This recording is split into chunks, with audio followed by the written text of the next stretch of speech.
छे हमर मौसी के नाम छियै उषा। नहीं ये लो मौसी हमें लियो मौसा।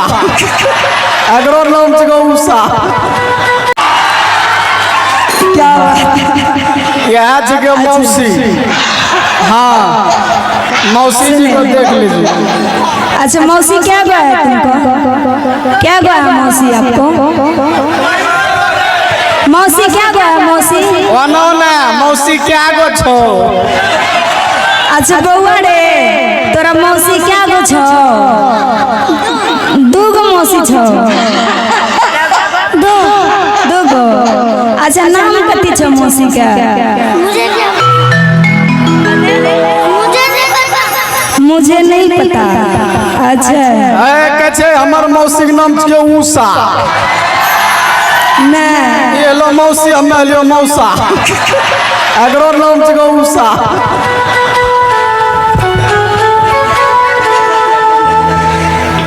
नहीं याद है। अच्छा इनका मम्मी का कृष्णा नाम है ना? अरे वाह। हरे कोठा ऊपर कोठली कब सोभेला। डांस आता है ना बाबू? डांस करना मेरे साथ ठीक है। हरे कोठा ऊपर कोठली कब सोभेला। जब बहुआ मोरा नहवा तब सोभेला। नाम क्या लिया थे? राजवीर। लागे छे एकर मम्मी पापा अच्छा से पैसा नहीं देने रहे जन नहीं तो नहीं केस छोड़ देल छे। है देखो एक बगल में छोड़े छी चाह पता छोड़ देल। सुनो सुनो गुस्साना नहीं है। वो तुम्हारा क्या कहते हैं फूफा लगेंगे इसलिए बोल रहे हैं। मौसा लगेंगे मौसी। फूफा जी हैं। एक बार हंस दो बाबू के लिए एक बार जोरदार ताली हो जाए। जोरदार ताली। हाँ ये देख लीजिए बाबू के नाम पे आ गया देखे ना। हाँ आप कौन हुए बाबू को? कौन मामू तो रखिए 1000 से नहीं काम चलने वाला है। अभी आप अपना नाम बताइए पहले। आज पहले नाम बताइए। पंकज कुमार। पंकज कुमार मामा जी हैं। इनका नाम लिखाएगा पिताजी के जगह पे इनका नाम लिखाएगा। आधार बनेगा ना तो तोरा मौसी के जो ओकरे नाम लिखैते। हरे कोठा ऊपर कोठली कब सोभेला। आ जाइएगा संगम जी कि जब राजवी मोरा नामा तब सोभेला। आइएगा भैया। हरे कोठा ऊपर कोठली कब सोभेला।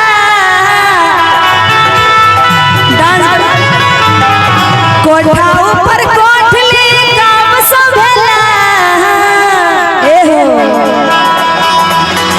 जब बउआ मोरा नामा तब सोभेला। जब बउआ मोरा नामा तब सोभेला। जब बउआ मोरा नामा तब सोभेला।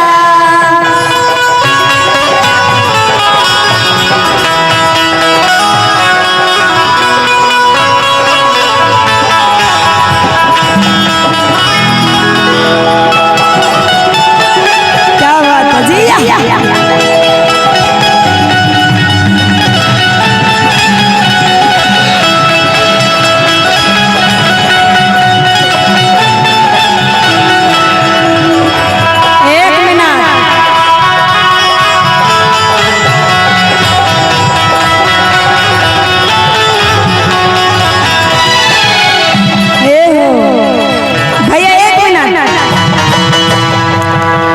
इनका नाम है संगम। सुना संगम नाम है। क्या क्या नाम है? संगम। संगम नहीं संगम। संगम। हाँ संगम यही है तुम्हारा मौसी। समझा? हम मौसी नहीं है। ये मौसी नहीं सको तो केच के पूछा दी के लागे छे।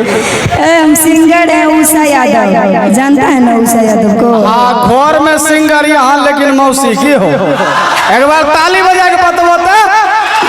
हाँ मौसो बगले में छो पीछू।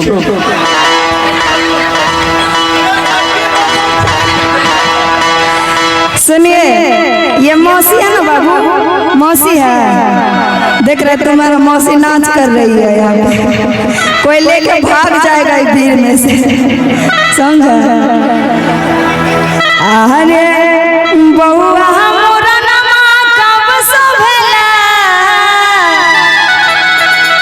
आ बउआ के मौसी नचनिया तब सोभेला, बउआ के मौसी नचनिया तब सोभेला, मौसी नचनिया तब सोभेला, मौसी नचनिया तब सोभेला।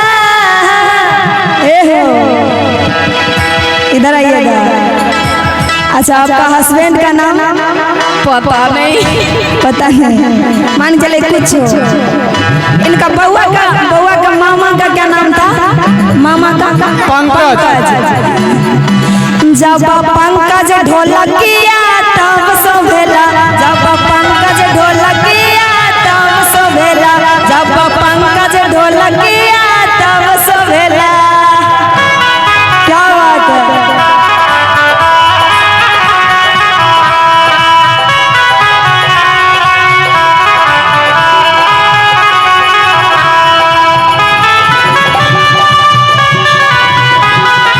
डांस करो, डांस।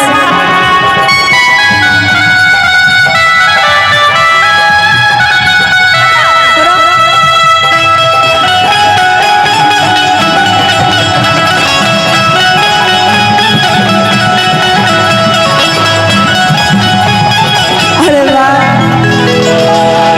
अरे पंकज ढोलकिया कब सोभेला, पंकज ढोलकिया कब सोभेला। एक मिनट, कहे छे पंकज ढोलकिया कब सोभेला, बउआ का मामा के नाम छे पंकज, जाने छिए ना सब? अरे बउआ के मामी नचनिया तब सोभेला, बउआ के मौसी नचनिया तब सोभेला, बउआ के मौसी नचनिया तब सोभेला।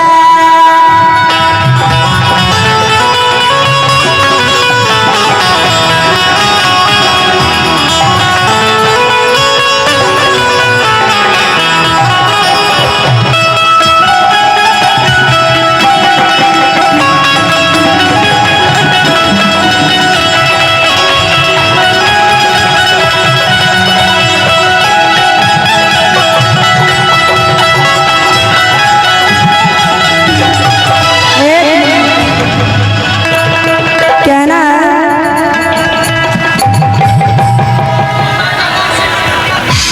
अच्छा, हाँ, बउआ दूगो आरू जे मौसी छे उ कहिया आते? ओ दुगो मौसी आते तने बुलाए दो। जो दूगो मौसी और छे वो अंदर मोरा बोले नहीं। दुगो और मौसी नहीं, बुआ आई हुई है, बुला दो।